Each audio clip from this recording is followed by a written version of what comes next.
우리가 가진 힘은 우리의 마음으로부터 온다. 사랑 가득한 마음으로 생각할 때 우리는 삶을 보다 풍요롭게 창조할 수 있으리라. 이제 당신의 그 힘을 되찾으라. 안녕하세요. 숲속의 마음 책방 강미정입니다.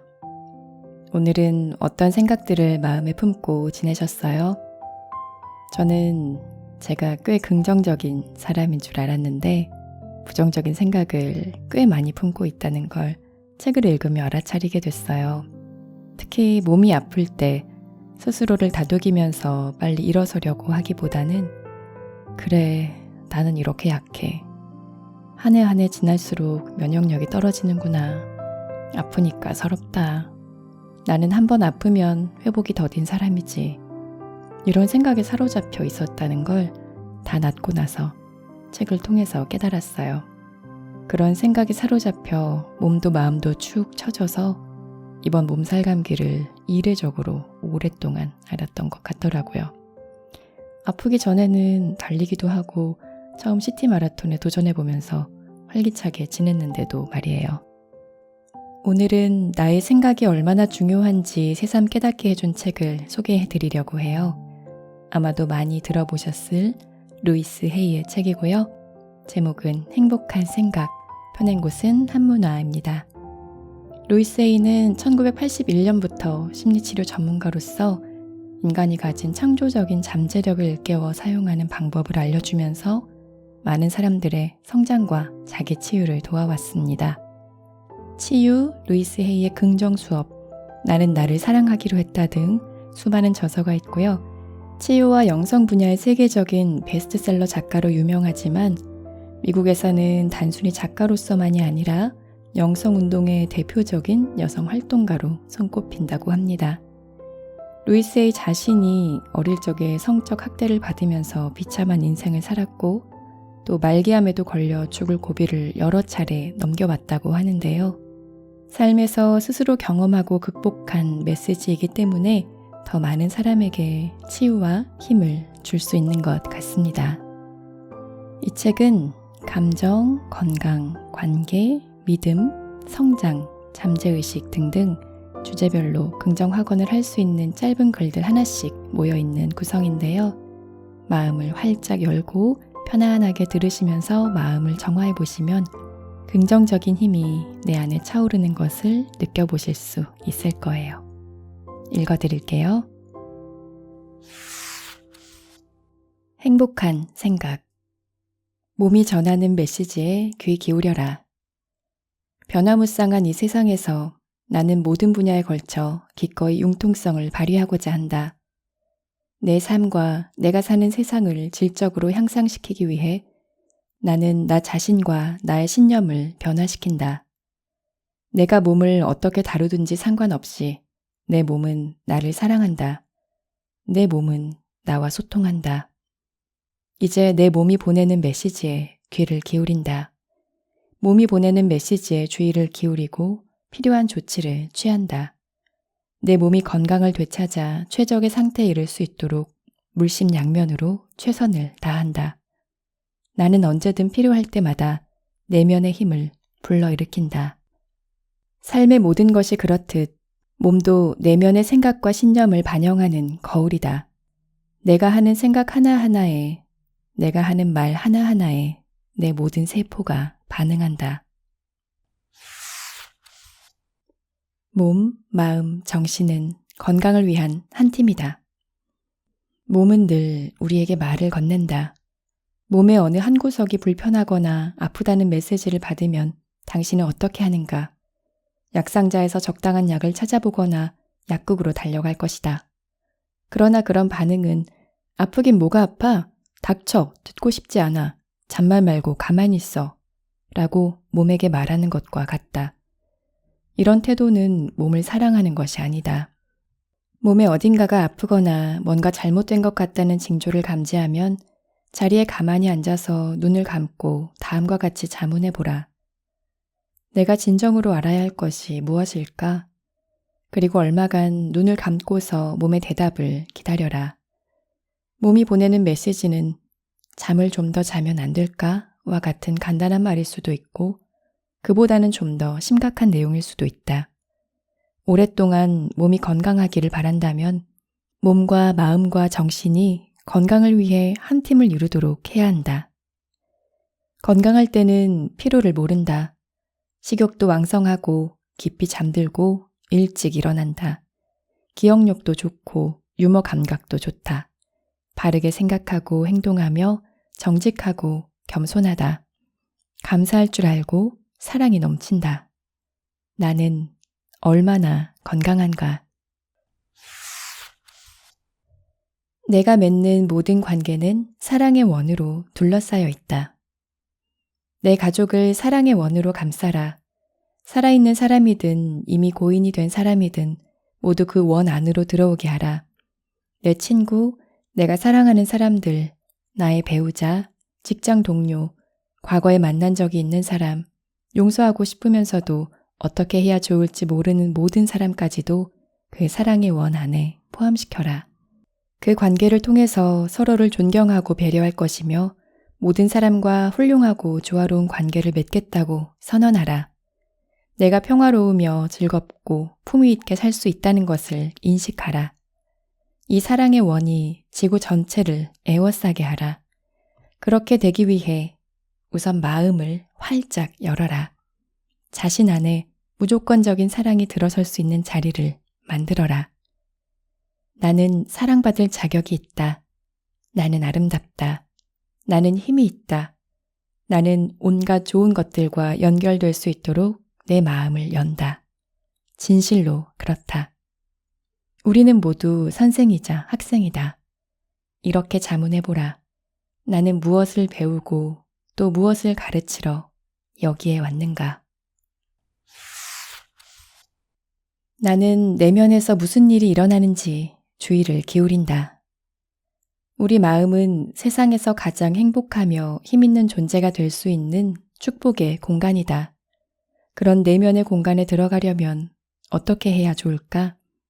우선 나 자신에게 몰입하는 시간이 많아야 한다.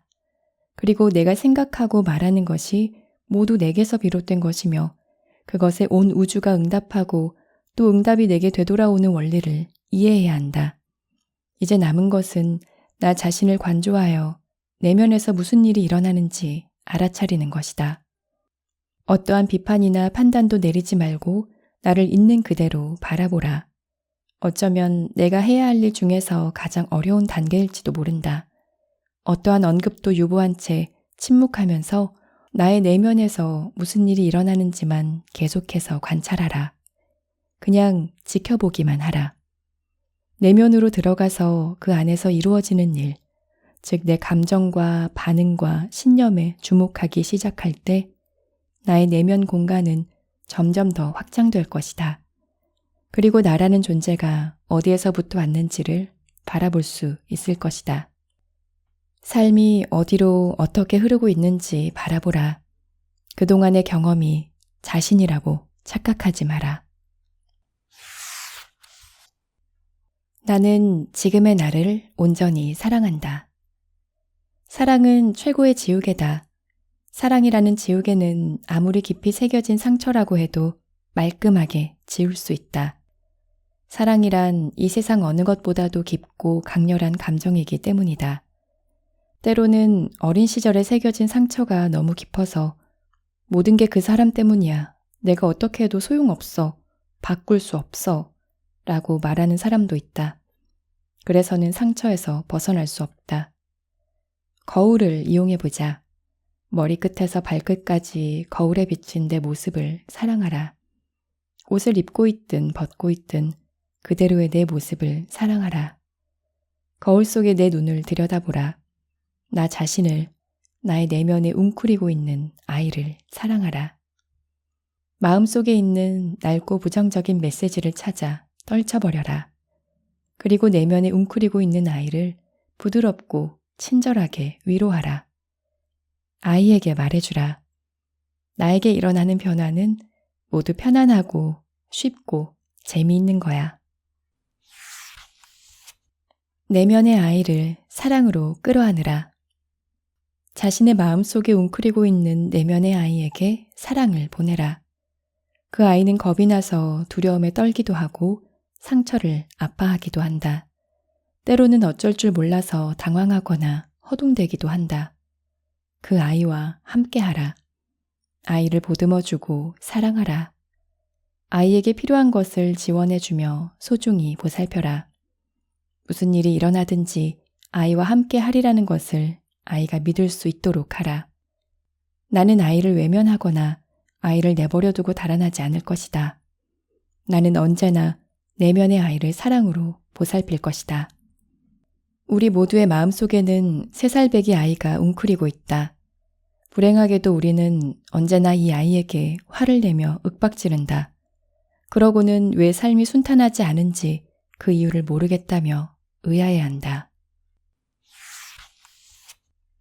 나는 언제나 완벽하게 보호받고 있다. 뭔가 두려운 생각이 들 때는 그 두려움이 나를 지켜주기 위해 찾아왔다는 것을 기억하라. 두려움이란 바로 그런 것이다.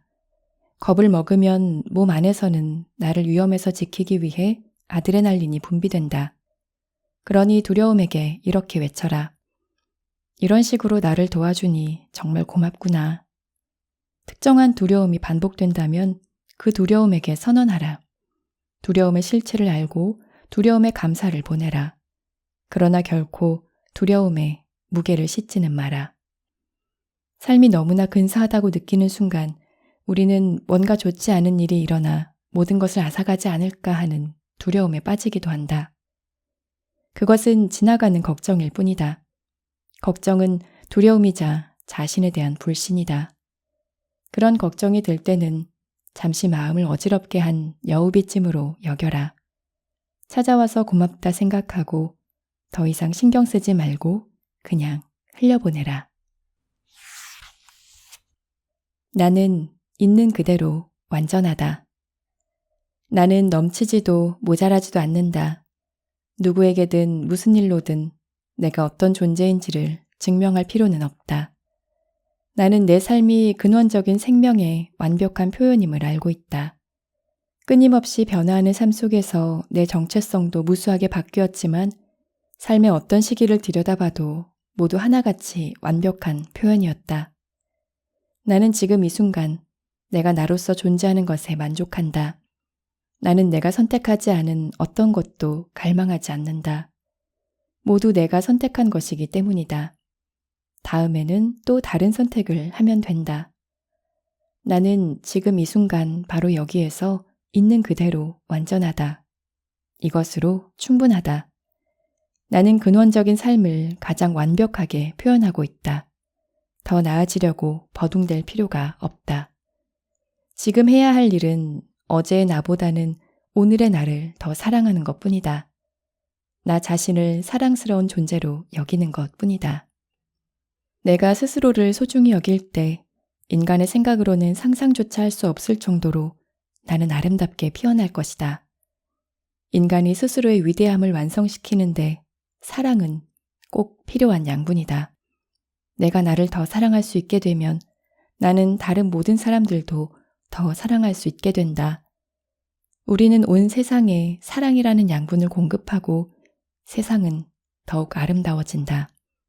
우리 모두는 치유되고 이 땅도 치유될 것이다. 나는 내가 완전하다는 것과 근원적인 생명이 완전하다는 것을 깨닫게 되어 기쁘다. 완전한 존재가 되기를 기다렸다가 자신을 사랑하려 한다면 그것은 인생을 낭비하는 것일 뿐이다. 바로 지금 이 순간 여기에서 우리는 이미 완전한 존재다. 나는 긍정적으로 말하고 생각한다.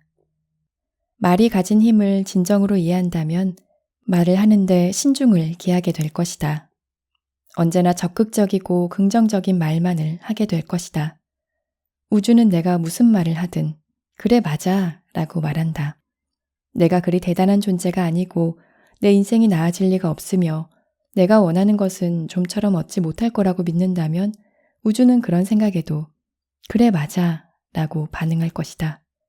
결국 내 생각대로 흘러가게 되는 것이다. 내가 변화하기로 작정한 바로 그 순간부터, 내가 내 인생을 멋지게 만들기로 작정한 바로 그 순간부터 우주는 역시 그렇게 반응한다. 자신이 평소에 하는 말을 잘 들어보라. 부정적인 말이나 스스로 한계를 긋는 표현을 자주 한다면 습관을 바꾸도록 하라. 나는 지고한 힘과 연결된 존재다. 이제 내가 가진 진정한 힘에 대해 배워야 할 차례다. 내가 어떤 능력을 가졌는지, 무엇을 풍성하게 만들 수 있는지, 무엇을 새롭게 창조할 수 있는지, 반대로 무엇을 날려버릴 수 있는지도 배워야 한다. 우주의 지혜와 지성은 내가 쓸 수 있도록 만들어진 것이다. 근원적인 생명은 나를 지탱해주기 위해 존재하는 것이다. 두려움이 몰려올 때는 차분하게 심호흡을 해보라. 호흡 하나하나가 내 몸을 들어왔다 나가고 다시 들어왔다가 나가는 것을 느껴보라. 내 목숨을 유지시켜주는 가장 값진 보물인 호흡은 나에게 아낌없이 주어진 것이다. 살아있는 한 나는 계속해서 숨을 쉴 것이다. 이렇게 소중한 보물도 내게 아낌없이 주어졌는데 왜 나에게 필요한 다른 것들도 삶이 베풀어 주리라는 것을 믿지 못하는가? 다른 사람을 신뢰하지 못하는 것은 내가 나를 사랑하지 않기 때문이다. 나 자신을 위하지 않고 내가 나의 버팀목이 되지 못하기 때문이다. 내가 진정으로 나를 사랑하기 시작하면 나 자신을 신뢰하게 되고 나 자신을 신뢰할 때 다른 사람들도 신뢰하게 될 것이다. 나는 바른 길을 간다. 나는 한계가 없는 근원의 생명 속에 살고 있다. 모든 것이 완벽하고 온전하며 가득 차 있다. 내가 그 근원의 생명과 함께하기에 나는 언제나 신성한 섭리를 따라 바른 길을 향해 나아갈 것이다. 지고한 선과 지고한 기쁨을 위해 나는 언제나 신성한 섭리에 들어맞는 생각을 할 것이다. 언젠가 내 생각을 신성한 섭리에 일치시킴으로써 가장 지고한 선과 가장 지고한 기쁨을 얻게 될 것이다. 현재 내가 바라는 소망이 내 인생의 질을 결정한다. 나는 내 인생을 사랑한다. 나는 나 자신을 사랑한다. 나는 언제나 안전하다. 나를 둘러싼 세상은 모든 것이 순조롭게 흘러간다. 어디를 가든 누구를 만나든 내 안에 사랑이 함께하고 있음을 알게 되리라.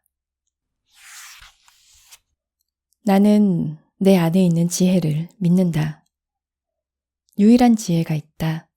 유일한 지혜는 어디에나 있으며 언제나 존재한다. 유일한 지혜는 내 안에 있으며 동시에 내가 바라보는 모든 곳에 있다. 그러니 길을 잃어 방황할 때도 난 지금 헤매고 있어 영영 길을 찾지 못할 거야 라고 낙심하지 마라. 그런 부정적인 생각을 당장 멈추라. 내 안에 있는 지혜와 내가 찾고 있는 것 속에 깃든 지혜가 힘을 합하여 나를 옳은 길로 인도해 줄 것이다. 신성한 정신 안에서는 어느 것도 잃어버리는 게 없다. 큰 지혜가 나와 함께 한다는 것을 믿는다. 현실에서 일어나는 일은 모두 우리 마음속 생각을 반영하고 있다. 나는 날마다 새로운 것을 배운다.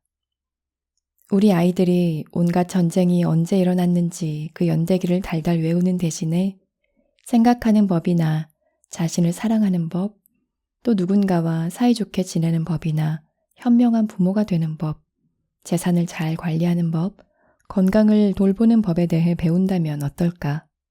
생각만 해도 근사하지 않은가? 살면서 부딪히는 다양한 문제에 능숙하게 대처할 수 있는 요령을 배운 사람은 아마 거의 없을 것이다. 우리가 이런 것들을 진작 배워서 알고 있었다면 우리 삶이 많이 달라졌을 것이다. 하루하루가 새로운 것을 배울 수 있는 기회다. 그 기회를 놓치지 마라. 남이 배워야 할 것을 내가 대신 배워줄 수는 없다. 스스로 배워야 한다. 그리고 배울 준비가 되기 전에는 아무것도 배울 수 없다. 나는 충분히 괜찮은 사람이다. 마음속에 내 주제에 당치도 않아 또는 내가 잘 될 리가 없어 같은 부정적인 신념이 있다면 당장 바꾸라. 나는 그런 신념을 당장 버리겠어. 더 이상 그런 신념을 품고 살지 않겠어. 라고 생각하라. 신념을 바꾸는 건 어려운 일이 아니다. 그러니 갈등하지 마라. 그저 생각만 바꾸면 된다. 우리 모두는 삶을 즐기기 위해 태어났다. 어서 마음을 활짝 열고 천지사방에 널려있는 풍요와 번영을 받아들이기만 하면 된다고 스스로에게 선언하라. 나는 번영을 누릴 자격이 있다. 나는 좋은 것만 누릴 가치가 있는 사람이다. 내가 그렇게 선언하면 이미 마음속에서 이루어졌으므로 현실에서도 똑같이 펼쳐질 것이다. 진실로 그렇다. 내게는 개인적인 신념만이 아니라 내가 속한 가족이나 사회로부터 부여받은 신념도 있다. 생각에는 전염성이 있기 때문이다. 나는 어떤 변화든 쉽게 이룰 수 있다. 뭔가 변화해 보려고 발버둥을 치지만 상황이 나아지기는커녕 더 나빠지는 경우가 있다. 그런 일이 생기더라도 너무 개의치 말라. 그것은 단지 어떤 과정의 시작일 뿐이다. 낡은 매듭을 푸는 과정일 뿐이니 그냥 내버려둬라. 우리가 정말 알아야 할 것을 알기 위해서는 시간과 노력이 필요하다. 금방 변하려고 애쓰지 마라. 무언가를 배울 때 조바심이야말로 유일한 걸림돌이다. 꼭 거쳐야 하는 과정을 거치지 않고 무언가를 얻으려고 하지 마라. 한 걸음 한 걸음씩 천천히 걸음을 내디뎌라. 시간이 흐를수록 점점 쉬워질 것이다. 외부의 삶을 변화시키려면 내면의 삶부터 변화해야 한다. 기꺼이 변하고자 마음먹으면 놀랍게도 온 우주가 나를 돕기 시작한다. 내게 필요한 것을 모두 가져다 준다. 한쪽 문이 닫히면 또 다른 문이 열리는 법이다. 삶이란 문이 닫히고 열리는 과정의 반복이다. 우리는 이 방에서 저 방으로 다니며 여러 가지 경험을 쌓는다. 우리들 대부분은 오랜 걸림돌과 같은 문은 닫아버리고 싶을 것이다. 삶에서 계속 반복되는 악습의 문을 닫아버리고 싶을 것이다. 우리를 갉아먹거나 더 이상 유익하지 않은 문을 닫아버리고 싶을 것이다. 우리 대부분은 새로운 문을 열고 새롭고 경이로운 경험을 하는 과정에 있다. 새로운 경험을 통해 배우기도 하고 기쁨을 느끼기도 한다. 이 모든 것들이 삶의 구성 요소다. 그리고 어떤 일을 하더라도 우리는 진실로 안전하다는 것을 알아야 한다. 단지 변화하는 것일 뿐이다. 우리가 이 세상에 와서 첫 번째 문을 열 때도, 세상을 떠나면서 마지막 문을 열 때도 우리는 언제나 안전하다. 그저 변화만이 있을 뿐이다. 우리의 내적 존재는 오직 평화로울 뿐이다. 우리 스스로는 평안하고 안전하며 사랑받고 있다는 것을 안다. 진실로 그렇다. 이렇게 말해보라. 나는 변화하고 싶다. 혹시 주저하고 있는가? 진실이 아니라는 느낌이 드는가? 변화를 가로막는 그 믿음은 무엇인가? 명심하라. 그것은 단지 생각일 뿐이다. 그리고 생각은 얼마든지 바꿀 수 있다. 나는 변화할 준비가 되어 있다. 두 손을 깍지 껴보라. 어느 쪽 손의 엄지가 위로 올라가는가? 그런 다음 손을 풀었다가 아까와는 다른 쪽의 엄지가 위로 올라가게 다시 깍지를 껴보라. 느낌이 어떤가? 조금 전과 다른가? 뭔가 익숙하지 않은 듯한 느낌이 들지도 모른다. 다시 손을 풀고 다른 방식으로 깍지를 껴보라. 두 번째 방식으로 깍지를 끼웠다가 풀고 나서 다시 첫 번째 방식으로 깍지를 껴보라. 느낌이 어떤가? 이번에는 익숙하지 않은 느낌이 덜 드는가? 새로운 방식에 적응하는 것도 마찬가지다. 약간의 연습이 필요하다. 어떤 일을 처음으로 하면 이렇게 말할 수도 있다. 아니야, 뭔가 이상한 것 같아. 그러고는 예전에 익숙한 방식으로 되돌아갈지도 모른다. 하지만 변화를 위한 연습을 할 준비가 되어 있다면 새로운 방식으로도 할 수 있다는 것을 알게 될 것이다. 더군다나 그것이 자신을 사랑하는 일처럼 중요하다면 연습해 볼 가치가 충분하지 않겠는가? 부드러우면서도 단호하게, 끈기 있게, 그리고 일관성 있게 생각해 나가라. 변화는 빠르고 쉽게 이루어지리라. 나는 기꺼이 변화하고 성장할 것이다. 나는 이제껏 알지 못했던 새로운 것을 기꺼이 배워나갈 것이다. 나에게 더 이상 소용없는 낡고 진부한 견해는 기꺼이 버릴 것이다. 내가 처한 상황을 이해하고 다음과 같이 말하리라. 나는 이제 그런 일은 하지 않겠다. 나는 현재의 나 이상의 존재가 될 것임을 알고 있다. 이 말이 더 나은 사람이라는 의미는 아니다. 그렇게 되면 현재의 내가 부족하다는 의미가 될 테니까. 대신 현재의 나에게 뭔가를 더 보탠 어떤 존재는 될 수 있다. 성장하고 변화하기 위해서는 아픔을 견뎌야 하겠지만 그럼에도 그것은 분명 가슴 뛰는 일이다. 긍정적으로 변화할 수 있는 준비가 충분히 됐다면 나에게 필요한 것은 무엇이든 스스로 끌어당기게끔 돼 있다. 해묵은 상처를 흘려보내고 스스로를 용서하라. 자신이 지난날에 겪은 고통과 분노에서 헤어나지 못하고 집착한다면 영원히 지금 이 순간을 경험할 수 없게 된다. 오늘을 낭비하고 마는 것이다. 적잖은 시간이 흘렀는데도 여전히 과거의 원한과 적개심에 사로잡혀 가슴앓이를 하고 있다면 그것은 다른 사람뿐만이 아니라 자신을 용서하는 것과도 관계가 있다.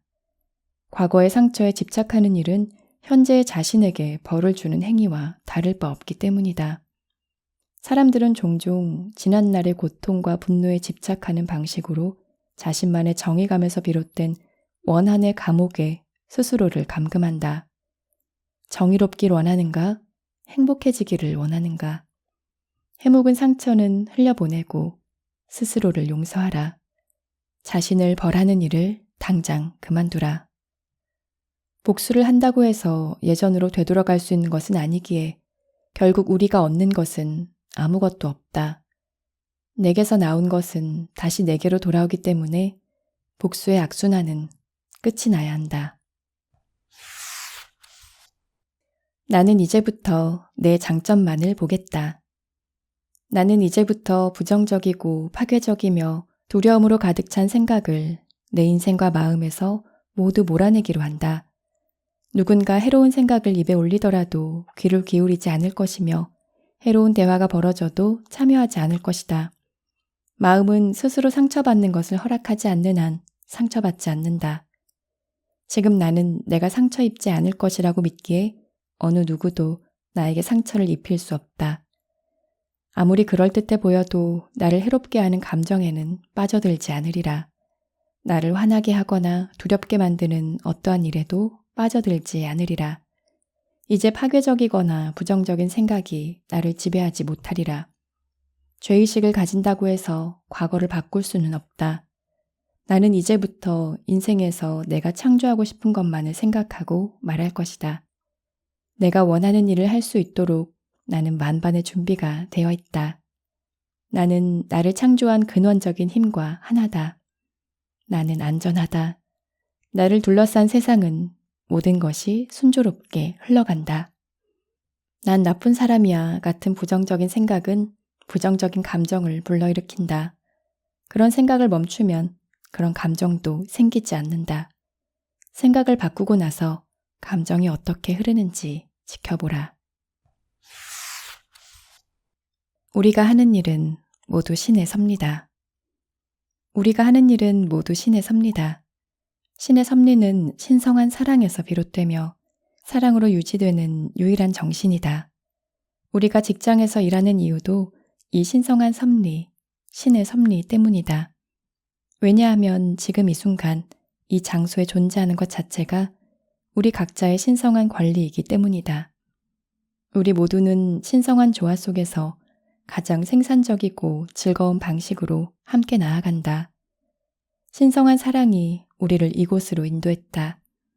우리가 하는 일의 면면에는 한 치의 빈틈도 없이 신의 섭리가 깃들어 있다. 신성한 지혜로 인해 우리는 물건을 생산하며 봉사할 수 있다.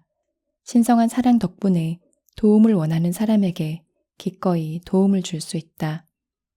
우리는 이제 불평하고 비난하는 습관을 버린다. 맡은 일을 할 때도 다른 때와 마찬가지로 우리가 마음대로 현실을 창조한다는 점을 알기 때문이다. 우리는 신의 섭리에 따라 일을 제대로 해낼 수 있다는 것을, 마음이라는 도구를 사용하여 우리의 삶을 보다 풍요롭게 할 수 있다는 것을 알고 그렇게 선언한다. 우리는 어떤 식으로든 자신의 생각에 지나지 않는 한계를 짓는 태도를 거부한다. 신의 섭리는 바로 우리 일터의 상담원이다. 신의 섭리에는 아직 드러나지 않은 계획도 있다. 하지만 우리의 일이 신의 섭리에서 비롯된 것이기 때문에 삶은 사랑과 기쁨으로 충만하다. 진실로 그렇다. 사랑과 기쁨과 웃음이 넘치는 곳에서, 그리고 자신의 가치를 인정해주는 곳에서 일할 수 있다면 우리는 일을 더 훌륭히 해낼 뿐 아니라 2배는 더 열심히 일할 것이다. 이제까지 내가 알던 것 이상으로 나에게 재능과 능력이 있다는 것을 발견하게 될 것이다. 네, 오늘 낭독은 여기까지입니다.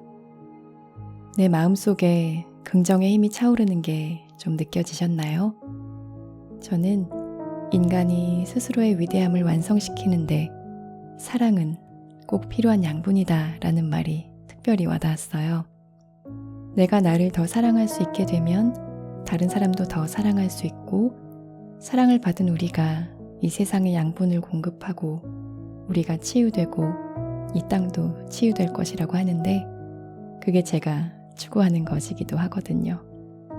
어쩌면 너무 이상적으로 들릴 수도 있지만 오늘 책의 내용처럼 부정적인 생각으로 한계를 긋지 않고 믿고 선언해 보려 합니다.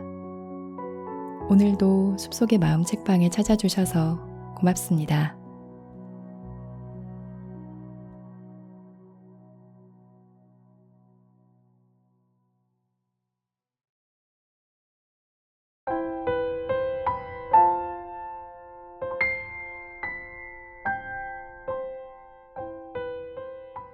사람들은 행복을 마치 붙잡아서 새장 안에 가둬둘 수 있는 물건인 양 언제나 욕망의 잠자리채를 들고 다니며 허공을 휘젓는다.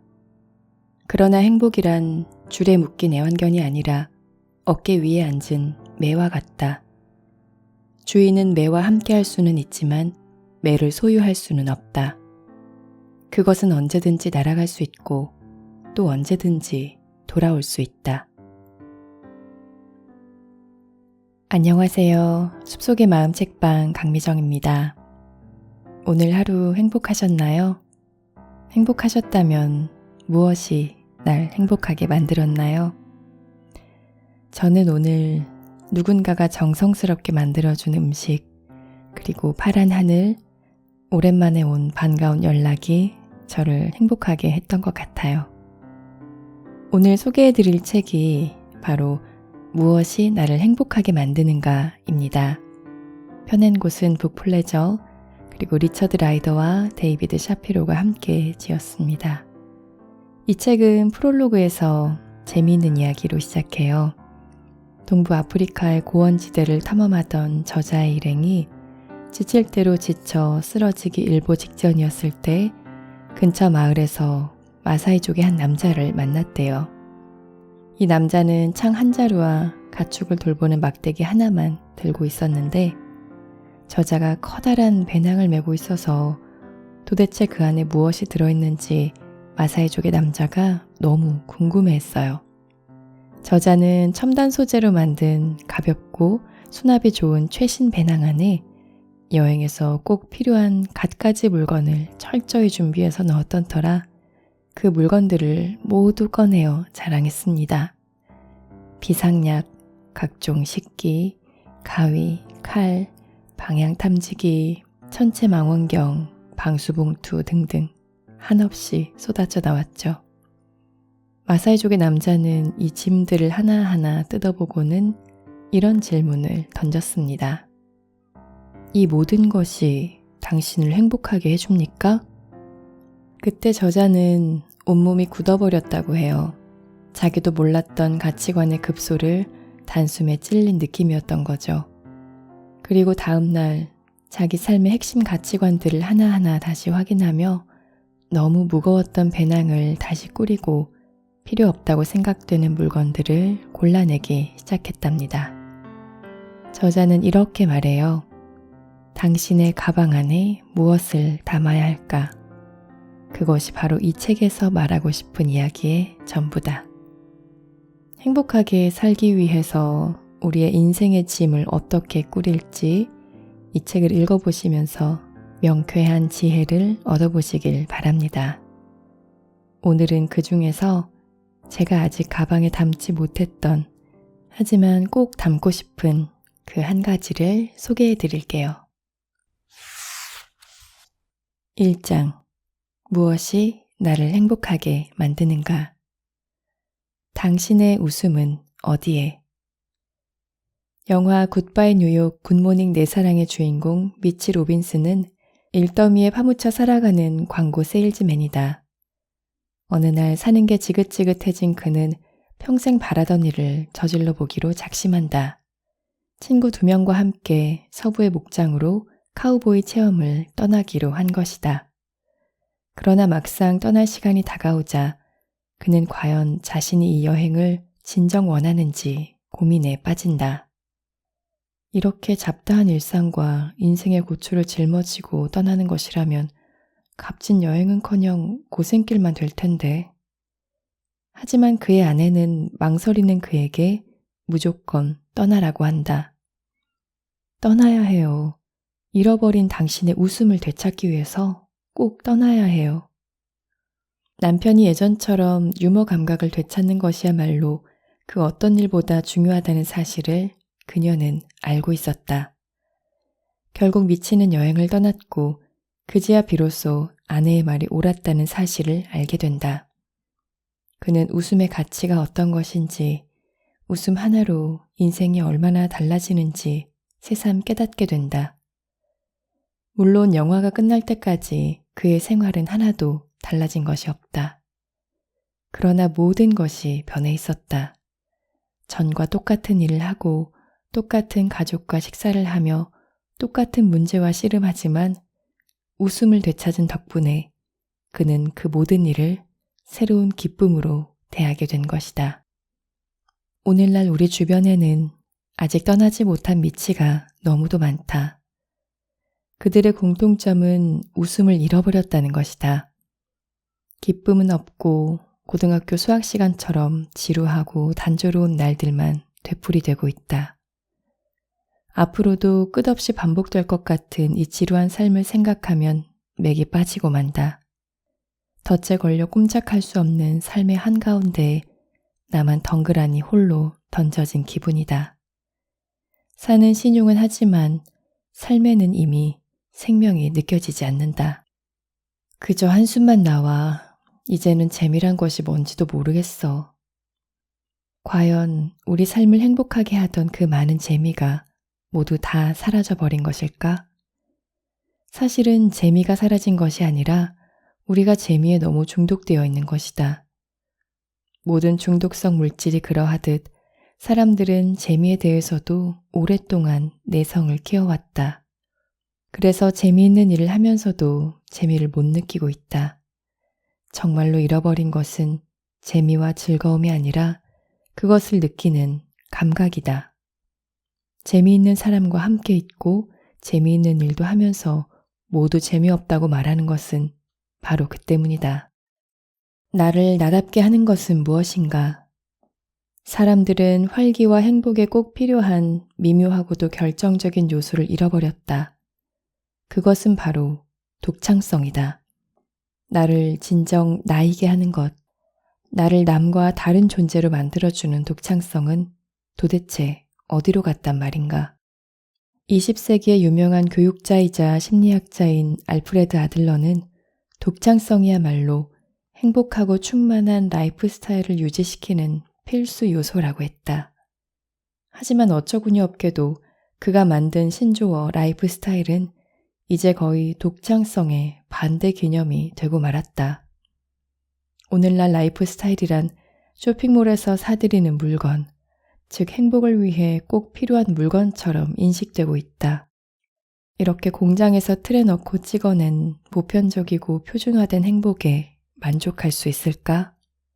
많은 사람이 웃음을 잃어버린 것도 당연하다. 하지만 더욱 무서운 것은 설령 웃음을 발견한다 해도 그것을 알아채는 사람들이 과연 얼마나 되겠느냐 하는 것이다. 파리의 카페에서 개똥을 밟다. 나는 오랫동안 작가 헨리 밀러와 시인 짐 모리슨의 삶을 합쳐놓은 듯한 라이프 스타일을 갈망해왔다. 그게 구체적으로 어떤 것인지는 설명할 수 없지만 일상과 예술의 경계 지점에서 아슬아슬하게 삶을 꾸려나가는 고뇌에 찬 예술가의 삶에는 뭔가 그럴싸한 맛이 들어있을 것만 같았다. 그래서 결국 파리로 떠났다. 세월의 때가 잔뜩 묻어있는 어느 호텔에 여장을 푼 뒤 나는 고뇌에 찬 예술가의 모습이라고 여겨지는 것들은 모조리 흉내내며 살기 시작했다. 옷은 어두운 색상으로만 걸치고 사색하는 표정을 짓기 위해 미간을 찌푸렸으며 그들처럼 보이기 위해 담배도 물었다. 소설가 에드거 앨런 포가 묘사한 철학적 탐정 오기스트 뒤팽처럼 낮에도 커튼을 치고 등불 아래 앉아 책을 펼쳐들기도 했다. 거울에 비친 내 모습은 정말이지 존재의 어두운 시면을 여행하는 예술가처럼 보였다. 기분이 좋았다. 하지만 그것은 허위의식으로 만들어진 가면의 삶에 불과했다. 언젠가 포브스가 출간 75주년을 기념하여 왜 우리는 그 많은 것을 갖고 있으면서도 이토록 불만인가 라는 문제를 특집으로 다룬 적이 있다. 거기 실린 유명한 저술가들의 글들은 모두 한 가지 공통점을 이야기하고 있었다. 사람들이 행복을 느끼지 못하는 까닭은 그들의 삶에 뭔가가 빠져있기 때문이며 그 빈자리는 세상에 없던 신기한 발명품이나 재미있는 장난감으로도 채울 수 없다는 사실, 바로 그것이었다. 우리는 늘 어딘가를 향해 가지만 그 어디에도 다다르지 못한다. 뭔가를 선택하자마자 다른 것을 갈망하며 안달하기 시작한다. 애당초 내게 맞지 않는 것을 선택하기 때문이다. 저 사람처럼 살 수 있다면 얼마나 행복할까? 저런 라이프 스타일을 갖는다면 행복해질 거야. 그러고는 거기에 따르는 모든 것을 살 수만 있다면 나도 행복해질 거라고 여기지만 그것은 생각의 덫에 불과하다. 사람들은 행복을 마치 붙잡아서 새장 안에 가둬둘 수 있는 물건인 양 언제나 욕망의 잠자리채를 들고 다니며 허공을 휘젓는다. 그러나 행복이란 줄에 묶인 애완견이 아니라 어깨 위에 앉은 매와 같다. 주인은 매와 함께 할 수는 있지만 매를 소유할 수는 없다. 그것은 언제든지 날아갈 수 있고 또 언제든지 돌아올 수 있다. 행복은 원래 방랑벽이 있어 결코 붙잡아 둘 수 없기 때문이다. 만일 행복을 줄에 묶어둔다면 그것은 시름시름 앓다가 거짓말처럼 사라져버릴 것이다. 너무 꽉 껴안고 있으면 사랑을 느낄 공간조차 없어지듯이 행복 또한 자유롭게 돌아다닐 공간이 필요하다. 행복을 풀어줘 보라. 그러면 당신은 더 행복해질 것이다. 다시 파리로 돌아가 고뇌에 찬 예술가처럼 살고 싶어 했던 그 어리석은 친구를 만나보자. 어느 날 오후 나는 카페에 앉아 보르도를 홀짝홀짝 마시고 있었다. 마치 속세에서 초탈한 듯한 표정을 짓고 담배 연기를 길게 뿜어내며 창밖을 응시했다. 그리고 길을 오가는 행인들의 의미 없는 몸짓을 바라보며 인생의 무상함을 생각했다. 그때 강아지 한 마리가 다가오더니 카페 입구에 쪼그리고 앉아 똥을 싸기 시작했다. 내 눈에는 그것이 지루하기 짝이 없는 일상의 단면을 보여주는 것 같았다. 나는 와인을 한 잔 더 주문했다. 그리고 사람들이 개똥을 밟고 지나가는 모습을 느긋하게 지켜보기로 했다. 어쩌면 우리의 삶을 요약해 놓은 단편 영화처럼 흥미로울 수 있을 것 같았다. 유쾌하게 길을 걷다 갑자기 아무런 이유도 없이 냄새나는 배설물 때문에 더럽혀지는 것이 우리의 일상 아니던가. 창밖에서 벌어지는 그 무성 영화는 정말 혼자 보기 아까울 만큼 재미있었다. 누군가는 개똥을 밟기 직전에 재빨리 피하기도 하고 또 덜어는 그냥 밟고 지나갔다. 개똥 하나를 놓고 마치 서커스의 공중고개와도 같은 아슬아슬한 쇼가 벌어지고 있었다. 나는 슬며시 미소를 짓다가 결국 큰 소리로 웃었다. 그때 카페 주인이 의아한 표정으로 다가왔다. 나는 그를 맞은편에 앉게 한 뒤 철학에서부터 메이저리그에 이르기까지 많은 대화를 나눴다. 우리는 금세 친해졌다. 잠시 후 그는 내게 자기 아내를 소개해 주었다. 저런, 너무 야위었군요, 미국 양반. 그의 아내는 주방으로 들어가더니 토마토 수프를 한 사발 내왔다. 여태까지 먹어본 중에 가장 맛있는 수프였다. 카페 주인은 나를 위해 기꺼이 특제 와인을 땄고 우리 모두 흠뻑 취하기 시작했다. 그날 저녁 나는 지난 5개월 동안 파리에서 나누었던 것보다 더 많은 대화를 그들과 나눴다. 그리고 카페 주인 내외와 흥겹게 취해가는 동안 어느덧 예술가의 고뇌 따위는 싹 잊어버리고 말았다. 가게가 문 닫을 시간이 되어서야 나는 자리에서 일어났다. 새로 사귄 친구들과 포옹을 나누고 즐거운 마음으로 카페 문을 나섰다. 그리고 바로 그 개똥을 밟은 것이다. 그 순간 나는 파리의 하늘이 온통 떠나가도록 폭소를 터뜨렸다.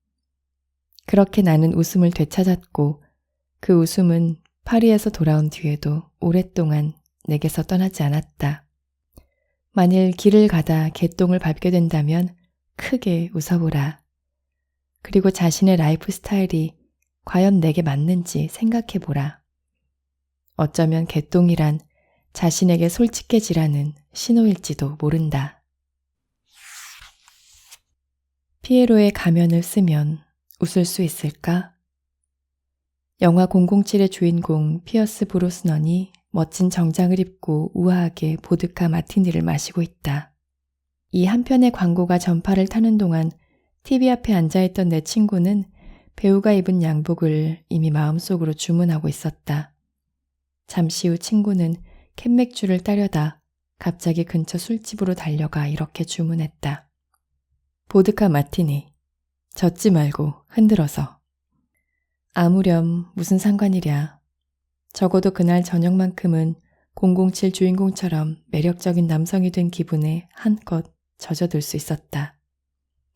다음날 친구가 주문한 것은 럭셔리한 양복이 아니라 등산 장비들이었다. 출근할 때 펼쳐든 쇼핑 카탈로그에서 히말라야를 오르는 탐험가의 사진을 보고 한눈에 반한 것이다. 그 뒤로 나는 그 친구가 히말라야를, 아니 마을 뒷산이라도 오르는 것을 한 번도 본 적이 없다. TV와 인터넷을 통해 쏟아지는 무수한 광고에서 우리는 포장이 잘 된 라이프 스타일을 날마다 접한다. 아무리 절제력을 지닌 사람이라도 한두 번쯤은 광고 속 이미지들에 현혹되어 제품을 구입한다. 우리를 행복하게 해줄 것 같은, 그래서 그 제품만 사면 광고 이미지와 같은 라이프 스타일을 갖게 될 것 같은 착각에 빠져 우리 삶에는 이렇게 욕망의 유효기간이 지난 상품들만 무수히 쌓여간다. 먼지를 뒤집어 쓴 잡동사니가 잔뜩 쌓여있는 창고를 떠올려보라. 우리의 삶이 그런 꼴이라면 참을 수 있을까? 미리 포장된 라이프 스타일은 다른 누군가에게 나의 삶을 대신 살게 하는 것과 같다. 포장된 라이프 스타일이 보여주는 것은 언제나 성공한 스타들의 이미지다. 그들은 늘 미소를 짓고 있으며 아름답고 건강하다. 그들은 자신감이 넘치는 표정으로 이렇게 말한다. 자, 이제 선택하세요. 그럼 당신도 이렇게 멋지게 살 수 있답니다. 사람들은 그것을 선택한다. 그리고 자신이 선택한 라이프 스타일이 효과가 없을 때 사람들은 라이프 스타일이 아니라 자기 자신을 의심하게 된다. 아, 뭔가 딱 하나가 빠진 것 같군. 그것만 있으면 진짜로 행복해질 수 있을 텐데. 이것이 바로 카탈로그 쇼핑식 인생관이다. 그런데 문제는 거의 매일같이 새로운 쇼핑 카탈로그가 배달된다는 것이다. 사람들은 채워지지 않는 욕망 안에 갇힌 채 무의미한 쳇바퀴만 굴리고 있다. 설레는 마음으로 사들인 물건들이 결코 우리를 만족시켜주지 못하는데도, 아니 만족을 못하기 때문에 더 많이 사들인다. 그렇게 물건을 쌓아두는 일에 점점 중독되면서도 내성 역시 강해진 탓에 영원히 만족을 느낄 수 없다. 하버드 대학의 경제학자 줄리엣 쇼어가 과로하는 미국인들이란 책에서 서술한 바와 같이 20세기 중반 이래 미국인들은 선택권만 주어지면 좀 더 높은 임금과 좀 더 많은 여가 시간이 주어지는 곳으로 끊임없이 옮겨 다닌다. 하지만 그렇게 해서 과연 행복해졌을까? 여론조사 결과 절대 다수가 NO라고 대답했다. 때문에 우리는 더 많은 일, 더 많은 상품, 그리고 더 심각한 지구 파괴의 쳇바퀴 속에 갇혀버린다고 줄리엣 쇼어는 말한다. 늦은 저녁 퇴근길에서 문득 차창에 비친 자기 얼굴이 낯설게 느껴진 적이 있는가? 즐겁고 행복한 인생을 살고 싶어 하던 그 젊은이는 어디로 갔을까? 어렵게 취직한 직장에서 청춘을 바쳐 열심히 치열하게 살아가던 이들이 어느 시점에 이르러 깊은 한숨을 내쉰다. 아니, 이게 다야? 즐겁고 행복한 인생은 도대체 언제부터 시작되는 거야? 성공해야 행복한 것이 아니라 행복해야 성공한다는 단순한 사실을 우리는 너무 쉽게 잊고 산다. 사람들이 대부분 겪는 피해는 자기만의 성공관을 전혀 갖고 있지 않다는 데 있다. 그들은 잘 포장된 행복의 이미지를 돈으로 사면 행복해진다고 믿어왔다. 이것은 마치 피에로의 가면을 쓰면 자신도 웃을 수 있다고 생각하는 것과 같다. 항상 웃고 있는 피에로의 가면을 쓰게 되면 나도 웃는 사람이 되는 것일까? 바뀌는 것은 아무것도 없다. 흘러간 노래 가사처럼 아무도 안 본다고 해서 눈물이 감춰지는 것은 아니다. 웃음이라는 명약. 셰익스피어의 희곡 한여름밤의 꿈에서는 밤의 유쾌한 방랑자인 숲의 요정 퍽이 등장한다. 그는 여기저기서 오래된 추문들을 들춰내어 현명하고 젠치하는 속물들을 한없이 놀리고 다닌다. 셰익스피어는 퍽의 익사를 통해 관객들이 어떻게 배꼽을 잡고 웃음에 웃음을 보태게 되는지 잘 보여준다. 한여름밤의 요정이 뛰노는 숲에서는 즐겨야 할 시간을 결코 헛되이 보내는 법이 없다. 18세기 프랑스 시인이었던 세바스티앙 샹포르는 가장 황량한 날이란 한 번도 웃지 않았던 날이라고 말한 바 있다. 배꼽 빠지게 웃어본 날이 언제였는지 기억할 수 있는가? 우리는 얼마나 많은 날을 황량하게 보냈을까? 편집자이자 작가인 노먼 커즌스는 웃음의 치유력이란 책을 통해 내분비 질환으로 고생하던 그가 어떻게 고통을 이겨냈는지에 대해 이렇게 회고하고 있다.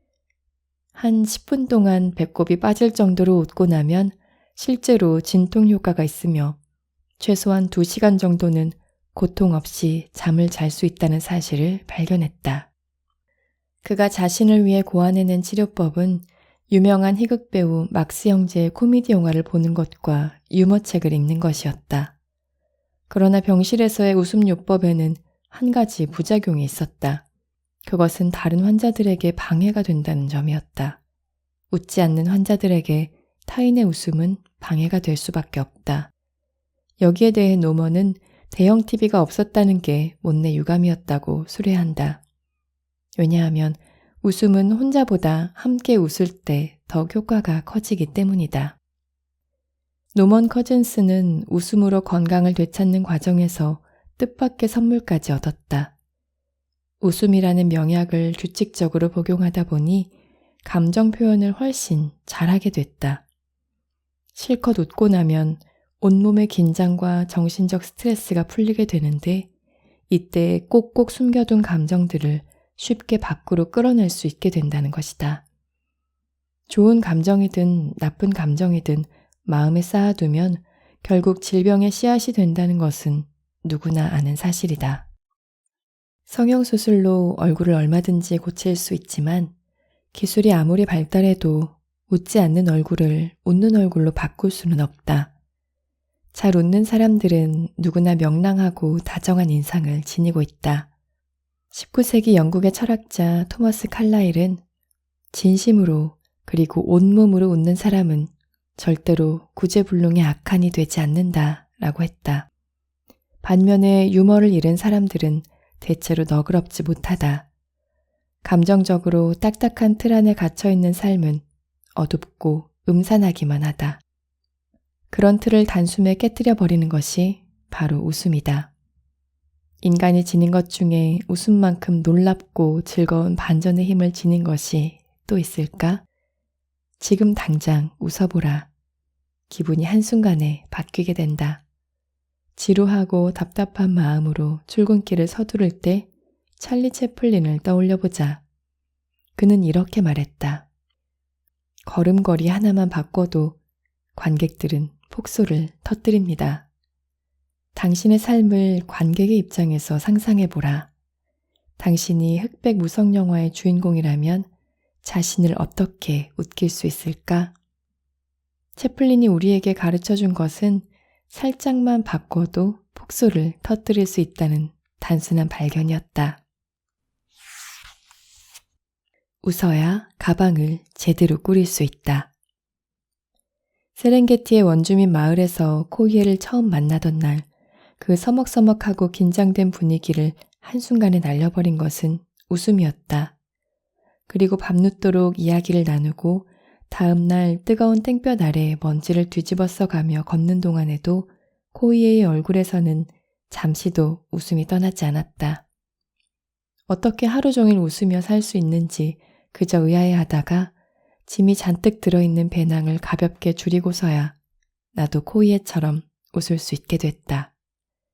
이렇게 웃음과 유머에 대해서 계속 이야기하는 까닭은 가방 꾸리는 일을 잘 해내기 위해서다. 심각하고 비관적인 상태에서는 짐을 다시 꾸리기는커녕 가방을 꺼내 열어보는 일조차 힘겹기만 하다. 하지만 당신이 웃음을 잃지 않고 있다면, 지루하고 힘든 상황에서도 유머를 생각해낼 수 있다면 분명히 가방을 더 잘 꾸리게 될 것이며 꾸리는 동안에도 큰 즐거움을 느끼게 될 것이다. 뿐만 아니라 가방을 다시 꾸린 뒤에는 예전보다 훨씬 더 잘 웃을 수 있다. 자, 그럼 이제 웃음을 완전히 내 것으로 만들 수 있는 몇 가지 방법을 시도해보자.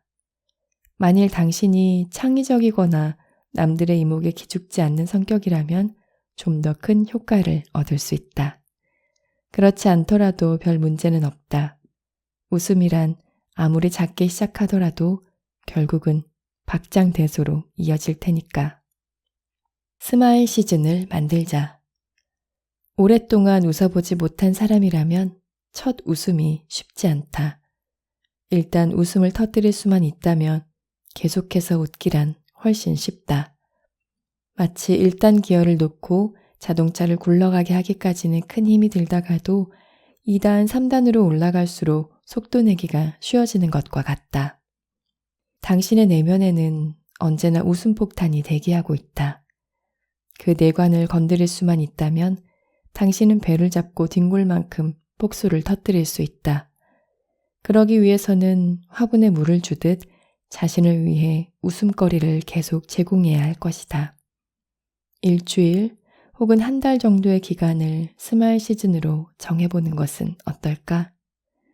이 기간 동안은 가급적 심오하고 우울한 영화보다는 깔깔 웃을 수 있는 코미디 영화를 집중적으로 감상해 보도록 하자. 언제든지 웃을 수 있는 준비가 되어 있다면 당신의 삶은 획기적으로 바뀔 것이다.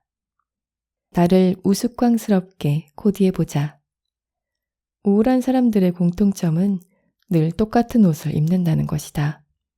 기분을 전환하고 싶다면 당장 우중충하고 오래된 옷부터 벗어던질 필요가 있다. 기분을 돋궈주는 요란한 넥타이, 바보 같은 모자, 만화 캐릭터가 그려진 티셔츠를 입어보자. 별것 아닌 것 같지만 거울 앞에 섰을 때 양쪽 옷깃 사이에 숨어 당신을 빤히 쳐다보는 미키마우스와 눈이 마주친다면 계속 인상 쓰고 있기가 상당히 어렵다. 사회적 지위와 체면이 문제되는가? 그렇다면 속옷이라도 우스꽝스럽게 코디해보라. 남모르게 씩 웃는 순간이 찾아올 것이다. 서로 바보가 될 수 있는 관계를 만들자. 사랑에 빠진 연인들은 대부분 유치하다. 아무것도 아닌 일에 깔깔 넘어가고 썰렁한 농담에도 폭소를 터뜨린다. 남들의 시선 따윈 아랑곳 없이 길을 가다가도 웃고 장난치고 어린아이처럼 까불어댄다. 도무지 심각함이라곤 찾아볼 수가 없다. 누가 새치기를 하거나 막차를 놓쳐도 그저 픽 웃고 만다. 사랑에 빠지면 세상의 밝은 부분밖에 안 보인다. 꼭 사랑이 아니라도 좋다. 가장 친한 친구와 함께했던 시간을 떠올려보라. 폼잡을 필요도 없고 실수를 해도 아무렇지 않은 그런 친구라면 함께 보내는 시간들이 그저 유쾌하기만 하다. 바보 같은 장난을 치고 끝없이 농담을 해가며 낄낄거리다 보면 시간이 어떻게 흘렀는지도 모르게 된다. 사랑을 하거나 친한 친구와 함께 있을 때 우리가 행복해지는 것은 그 순간만큼 바보가 되어도 좋기 때문이다. 바보가 되면 그동안 나를 경직시켜왔던 모든 긴장을 한꺼번에 날려버릴 수 있다. 얼마든지 함께 바보가 될 수 있는 관계를 만들어보자. 아이들과 함께라면 더할 나위 없이 좋다. 코미디 영화도 함께 보면 더 유쾌하다. 함께 웃을 수 있는 친구들이야말로 당신이 소유해야 할 진정한 재산이다. 하루에 한 가지씩 엉뚱한 일을 만들어보자. 매년 10월 노벨상이 발표되기 전에 하버드 대학교 새 극장에서는 이그노벨상 수상자가 발표된다. 매년 다시 할 수도 없고 해서도 안 되는 업적에 주는 상이 이그노벨상이다. 가령 사육하는 타조의 인간에 대한 구애 행동 연구나 인도 코끼리의 전체 표면적 계산, 애완견이 짖는 소리를 이용해 개의 감정을 분석하는 통역장치 등이 상을 받는다. 별나고 해괴하고 엉뚱하며 때로는 엽기적인 연구들이 해마다 쏟아져 나온다. 얼마나 재기발랄하고 신선한가. 꼭 이그노벨상에 도전해보라는 얘기는 아니다. 어째서 늘 정상적으로만 살아야 하나. 이제 과감히 달라져 보자. 다르게 행동해보는 것이다. 10일간 매일 한 가지씩 일상에서 벗어난 일을 해보기로 하자. 출근할 때 매일 가던 길이 아닌 다른 길로 가보는 것도 괜찮고 고릴라 가면을 쓰고 사무실 사람들을 경악하게 만드는 것도 꽤 그럴듯하다. 일상을 마구 뒤흔들어 보자는 것이다. 규범에서 일탈해보자. 틀에 박힌 일상에서 벗어나자. 새로운 방식, 전과 다른 방식으로 뭔가를 할 때 어떤 느낌이 들지 궁금하지 않은가? 모든 여행자는 엽서를 쓴다. 홀로 배낭을 메고 이국의 도시를 거니는 여행자가 있다. 보고 듣고 느끼는 모든 것이 낯설고 새로운 이 도시의 어느 벤치에서 여행자는 잠시 쉬어가기로 한다. 이따금 불어오는 바람에서 낯선 향기가 느껴진다. 여행자는 벅차오르는 가슴을 참을 수 없어 펜을 꺼내든다. 그리고 떠나온 곳에서 자신을 기다리고 있을 친구에게 엽서를 쓰기 시작한다. 하루하루 줄지 않고 쌓여만 가는 모든 의무로부터 잠시 벗어나 낯선 공간, 낯선 시간에 툭 내던져졌을 때 우리는 비로소 생각에 잠긴다. 세상과 나 사이를 가로막고 있던 일상의 장막들이 서서히 걷히기 시작한다. 그 고즈넉한 시간 속에서 문득 몇 마디가 떠오를 때 자기도 모르게 펜을 꺼내어 엽서를 쓰는 것이다. 누구에게 무슨 말을 하건 그때 당신이 엽서에 적은 몇 개의 단어들은 진정한 대화를 원하는 진솔한 언어다. 인생은 여행이다. 누구나 주어진 삶과 자신의 세계를 걸어가는 여행자다. 그런데 이 기나긴 여행 중에는 왜 엽서를 안 보내는 것일까? 무수한 말과 정보가 오가는 현대를 살아가지만 역설적이게도 우리는 점점 대화를 상실해 가고 있다. 결혼이란 긴 대화이다 라고 했던 니체의 말이 무색해질 만큼 부부들은 시간이 갈수록 침묵의 동반자가 되어간다. 직장 동료를 만나도 친구를 만나도 어제와 똑같은 이야기, 해도 되고 안 해도 되는 말만 주고받는다. LA 다저스의 4번 타자가 병살타를 친 이야기, 어느 유명 스타가 이혼한 이야기, 인기 드라마 주인공들의 패션에 대한 이야기. 그 속에 정작 너와 나의 이야기는 빠져 있다. 대화의 탈을 쓴 이 무수한 잡담은 각자가 짊어진 가방을 더 무겁게 할 뿐이다. 인생의 절반쯤에서 잠시 멈춰섰을 때 가장 먼저 하게 되는 일은 자신과의 대화다. 지금 여기가 어디지? 나는 어디로 가고 있었지? 자신과의 대화에서 해답을 얻을 수 있다면 행운이겠지만 사람들은 대부분 다른 누군가와의 대화가 필요함을 느낀다. 그런데 누구와 대화를 나눌 수 있을까? 분명한 것은 누구나 간절하게 대화를 원하고 있다는 사실이다. 대화는 허기나 갈증만큼이나 강렬한 인간의 본능이다. 다만 대화가 끊어진 지 너무 오래되어 물길이 말랐을 뿐이다. 만일 당신이 대화의 물꼬를 트는 마중물이 될 수 있다면 기다렸다는 듯이 벗들은 마음을 열고 달려올 것이다. 가방을 풀고 다시 꾸리는 일은 한 사람 이상의 대화 상대와 함께 해야 한다. 물론 혼자서도 충분히 가방을 꾸릴 수는 있다. 하지만 당신의 이야기를 거울처럼 반사시킬 누군가가 있다면 훨씬 더 많은 것을 보게 되고 가방을 꾸리는 일은 그만큼 흥미로울 것이다.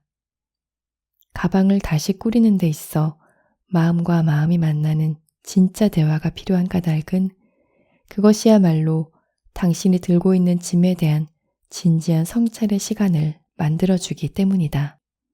훌륭한 대화 상대를 만나고 싶다면 먼저 자기 자신부터 훌륭한 대화 상대가 돼야 한다. 그러기 위해서는 내가 먼저 그들에게 엽서를 보내는 마음으로 다가가야 한다. 사소하고 가벼운 주제가 아닌 가슴에서 솟아나는 진지한 주제로 대화해야 한다. 네, 오늘 낭독은 여기까지입니다. 가장 황량한 날이란 한 번도 웃지 않았던 날이라고 했던 18세기 프랑스 한 시인의 말이 유독 와닿네요. 저는 오늘 이 책을 읽으면서 그동안 내가 웃음에 너무 야박했구나. 좀 더 웃고 좀 더 다른 사람을 웃게 해줄 걸 이라는 생각을 많이 했어요. 그래도 아이들을 키우는 덕분에 많이 웃을 수 있어서 그래서 행복하게 살고 있는 것 같아요. 더 웃고 웃기면서 배꼽 빠지게 웃을 일도 많이 만들면서 살아야겠다고 기분 좋은 다짐을 하게 됩니다. 오늘도 숲속의 마음 책방에 찾아주셔서 고맙습니다.